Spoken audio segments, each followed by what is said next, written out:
Take a look at this goal right here. Cherki. O'Reilly! It's just a delight. Okay! 2-0! But all these options they've got going forward now with, Doku on one side, pacey and quick. You've got Semenyo, pacey and quick, very good in the final third. I said the last day, it's incredible, the numbers and the quality in the first season in the Premier League. Manchester City are back. But if you look at him now, he's got that spark back even in his eyes. You can see it.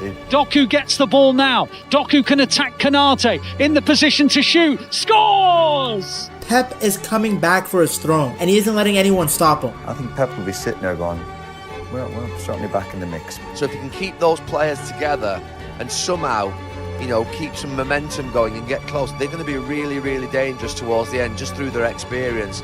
Even at their lowest, the bald man knew that his team would make a comeback. And still have to adjust some things, few things, but hopefully it can happen. I already know the Arsenal fans are shaking. Whenever City have chased them, they have ended up crumbling. I think Arsenal are the better team, but they're the one team that I wouldn't want and the one manager that I wouldn't want on my shoulder going in down the back straight.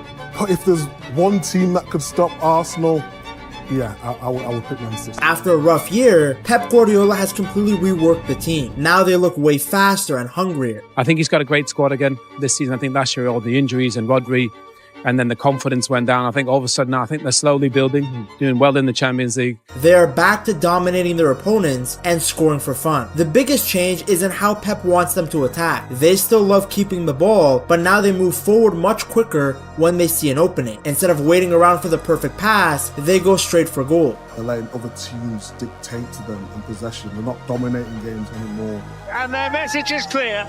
We're coming for you all again. Pep has a brand new game plan, a style of play that is almost the complete opposite of what he used before to dominate the Premier League. Times are changing, football is changing, Pep Guardiola is adapting. This isn't a rebuild, it's a cold, calculated refresh.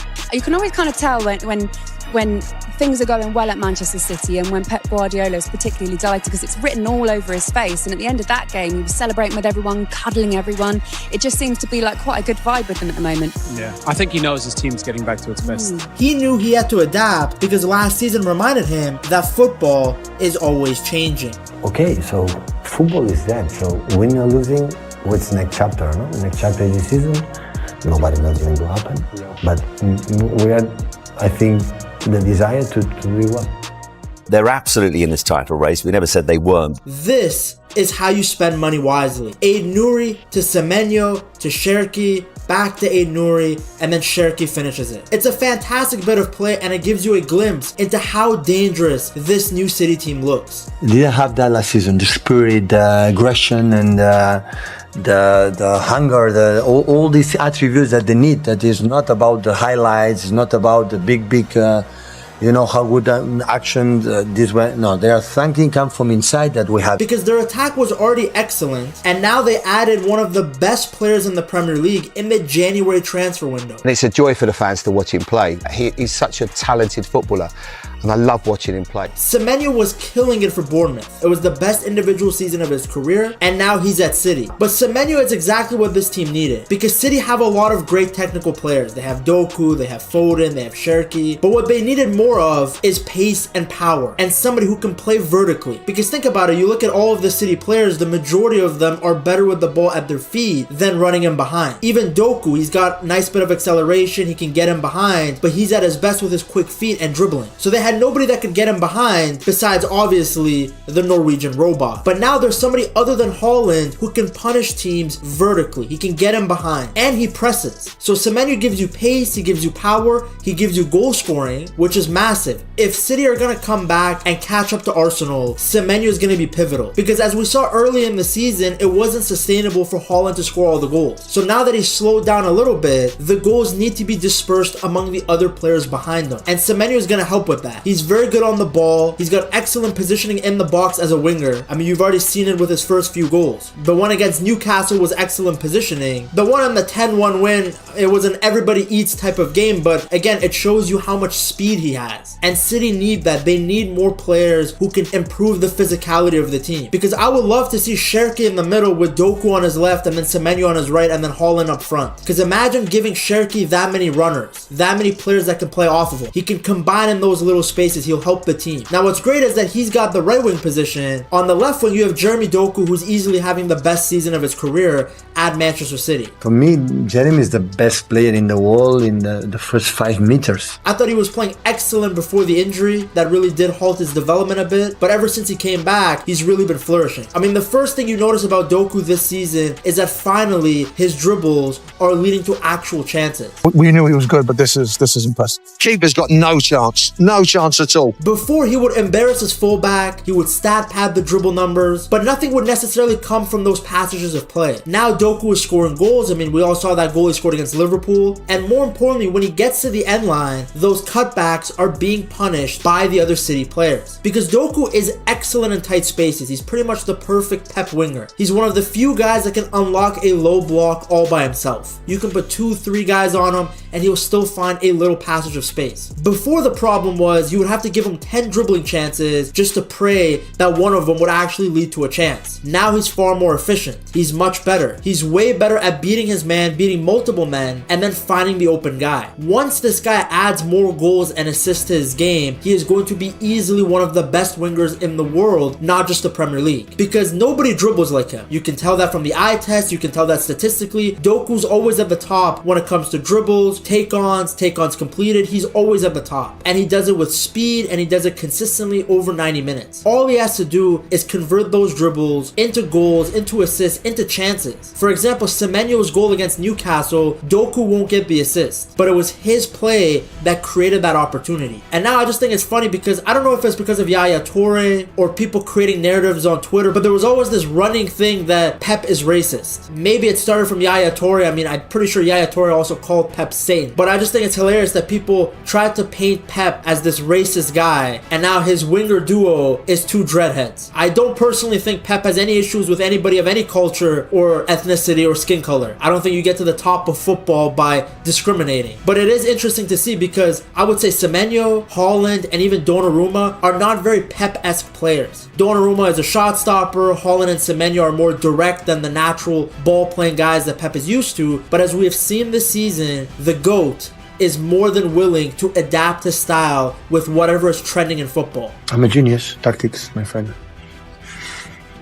That's why this team has become more physical, more direct. That's why they play less passes, look for less intricate plays, and more into getting forward as quickly as possible. Which, as somebody who just enjoys watching their games, it's great because there were times in the past years where City would dominate, but it was a bit of a snooze fest because teams came in just parking the bus and praying that they wouldn't concede. Essentially, every team played City hoping not to lose, then try to win. So it's interesting to see City play a little bit more direct, a little bit more of a counterattack style. Now the thing is, as direct as City has become, there are still many passages of play where the guys play with a lot of flair. And it's easy to play with flair when you have a player like Cherki. Rayan is one of the huge talents I ever seen, technically and individually. As time has gone by, this guy has gone more and more adjusted to Pep and the City system, and he's only gotten better. I mean, he's so good in these tight little spaces, and he's two-footed, so he can punish you from either direction. And we've seen it this season. We've seen him score goals with his right, with his left, create an opportunity with his left foot, and then take the corner with his right foot. Mais vous êtes droitier ou gaucher? Gaucher. Sûr, parce que vous marquez aussi de droit. Ouais, je suis plus gaucher. Et les pénaltys, vous les tirez pas du droit? Si. Pourquoi? Parce que je tire mieux du droit. He's really good, and like I said, I want to see more of him in the number 10 position, but he's also incredibly versatile. I mean, if it's a game where Pep really wants to keep the ball, he can easily play Cherki on the wing. Then if there's other games where he wants Cherki's passing to find the runners, like what we saw in the Bournemouth game a while back, he can do that too. He has that ability to change on the fly because of how good Cherki is. And as time goes on, he's only going to get better. I mean, I can't help but remind people how cheap this guy was. He's one of the best talents to ever come out of Olympique Lyon. He is a phenomenal player who basically City got for pennies on the dollar because Lyon had to sell, and there was this running agenda that he's a tough player to manage. But there's been no example of that. He's gelled right away with the other City players, and by all pieces of evidence, he looks like a great guy and a great teammate. So congratulations to City because they got a top talented player for a very cheap price, and he's already outperforming all the other guys that people spend money on. Pep Guardiola says thank you so much. I'm not sure he meant that. Like, I like Florian Wirtz, but there's no doubt that Cherki, for a fraction of the price, has been 2 times the better player this season. And that's what I love about this current City side. There are elements of the team that are very unlike Pep, but then you get these moments where it's a very Pep-esque team. Like when Cherki's having these little 1-2s with Rico Lewis and Phil Foden. When we're seeing Doku do these quick dribble moves and then find a quick cutback. So it's really nice to see a bit of a balance in the way that Pep wants his team to play. Because he realized all that intricate passing, it's not going to lead to results in big 2026. Now, Haaland is another player that slowed down a little bit. I mean, in the beginning of the season, he looked to be on track to even beat his wonderful 2022-2023 season. I think because there's no sub for him, he's gotten a little bit exhausted. I believe Pep even came out in the post-match and talked about this. So maybe it's a little bit of fatigue catching up to him. But either way, Haaland is so useful even when he's not scoring goals. He's great at defending set pieces. He's always going to attract the attention of defenders, and that's going to open up space for the likes of Semenyo, for Doku, for Cherki, for Foden. Because no matter how many goals he's scored, no matter if he's in the best form of his life or the worst form, no center back is going to leave Erling Haaland open. So he's always going to have this gravity where he's going to attract everybody to him, and the rest of the City guys can play off of that. City's midfield has looked good too. You have Rodri, who's finally back and playing regular first team football again, which is excellent. Even if he's not the Ballon d'Or version of him, he's still so vital to the way this team plays. You have Bernardo Silva, who somehow is still starting games in big 2026 and still doing really well. He's still battling out there, playing with pure hatred. I mean, I've seen this guy. I genuinely think at times he gets like an injection of plus 20 pace just because of how much he hates the opposition. It's why he seems to always be one of City's most consistent players in big games. So Bernardo's still there, helping the team tick, battling for 50-50 balls, keeping the play moving, dictating the tempo. I was worried about City's defense. Then they got Margay, because of course with the injuries to Gvardiol and Ruben Dias and John Stones always being unavailable, City needed center backs. It makes sense. Yeah, of course he's going to play now. Ruben Dias is going to come probably in a month or so. Gvardiol not before next season.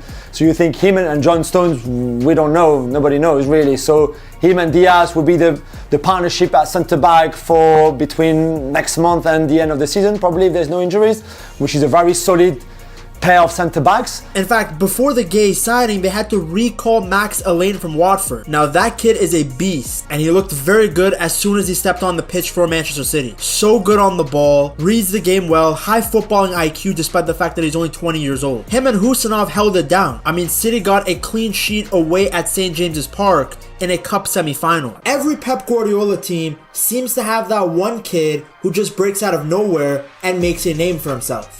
And this year, that player is Nico O'Reilly. A year ago, only hardcore City Academy fans knew who he was. Now he's playing every week. At just 20 years old, he's one of the most exciting young players in the Premier League. And the craziest part is that he's doing it in a position no one expected. Nico grew up in Manchester and came through City's academy. Now, originally, he was an attacking midfielder, this creative playmaker who scored goals and captained the youth side. Now he's a left back, and a good one. When Aiden Nouri got injured, Nico stepped up and impressed everyone. His background as a midfielder worked to his advantage. He understands the game like someone who's used to controlling the play, not just defending. When City have the ball, he often moves inside to act as an inverted fullback, helping build attacks through the middle. He's very calm on the ball, he passes well, and rarely loses possession. Since he used to be a midfielder, you can tell that he's very comfortable operating in tight spaces, which is exactly what Pep wants from his fullbacks. He also works incredibly hard, constantly running up and down the left side, helping both in attack and defense. Can he get a shot in? He does! City 3, Bournemouth 1! He can track fast wingers and turn quickly, which makes him great in 1v1 duels. City have spent years trying to find a consistent left back, and it looks like they finally found one, from their academy no less. While the attack has gotten most of the praise, we have to show some love to Donnarumma, because this guy has been immense. Ederson, even at his best, was never this unbelievable shot stopper. He was more of a sweeper keeper who was very good with his feet. So getting an actual elite shot stopper has transformed City's defense. Donnarumma was the best goalie in the world last season. He was in between the sticks for PSG as they won everything there is to win. He's also a European champion with Italy. City didn't just want a goalie who could pass. They wanted one who could win games with his saves. And so far, Donnarumma has done exactly that. His impact was instant. He made his debut in the Manchester derby, keeping a clean sheet. He dominated the box, and he pulled off an incredible save against Brian Mbeumo. In his first 6 games, he had 3 clean sheets and conceded just 4 goals, with City going unbeaten in all of them. The stability he brought was so obvious. The team looked way more secure, more composed, and much more confident defensively. I mean, the man is 6'5" with unreal reflexes. He also commands his area brilliantly. He's loud, confident, and not afraid to come out and punch the ball or catch it, which is so important nowadays considering how many teams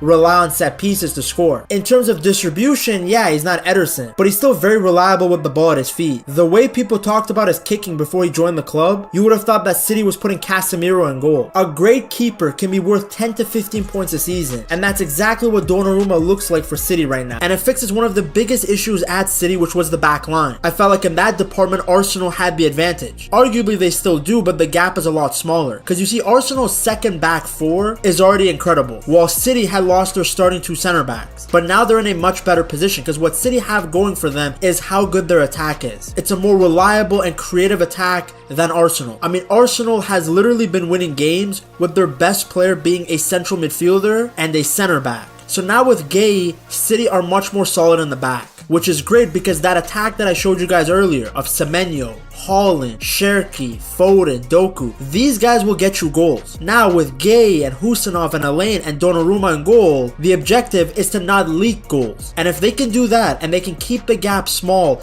going into the last few months of the season, all the pressure is going to be on the Gunners. No. Wait. And we have seen what happens to Arsenal when City are right on their tail. To see just how Pep Guardiola transformed City into being scary again after a terrible 2024-2025 season, you have to watch this video right here.